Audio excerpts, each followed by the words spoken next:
नमस्कार संगवारी हो। आरम फिल्म्स रंग सरोवर के आज के प्रस्तुति में हम आप मन ला जोड़े बर जात हन छत्तीसगढ़ के परब और संस्कार गीत संगीत मन के संग। और रंग सरोवर के ये प्रस्तुति के नाम है न दावत बोल गवावत धुन।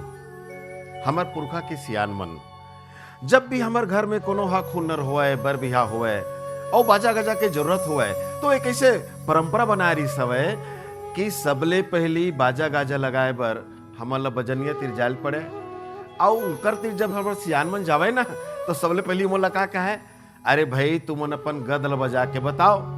तब मन गद बजावे और वो गद ला सुन के वो बजनिया मन के था लेवे और अपन घर के संस्कार किता वो बजनिया मन ला तय करके आवे।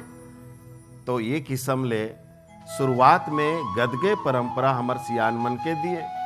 और जब बजनिया मन कोनो भी घर में कोनो भी हक हुन्नर में शामिल होकर आवे तो जैसी मड़वा घर में पहुंचतीस या वो उत्सव वाले घर में पहुंचतीन तो सबले पहली अपन देवी देवता ला सुमरे और सुमरे के बाद में सबो जन अच्छा बैठ के बढ़िया गद बजावे, गद बजा लें और तब ये मान के चलो उनकर बाजा गाजा तैयार हो गए। और अब जैसे जैसे नेंग हर नेंग के वो श्री में वो इसने बाजा गाजा ला बजावे। ये परंपरा हमार छत्तीसगढ़ में तहा दिन ले चले आवत है।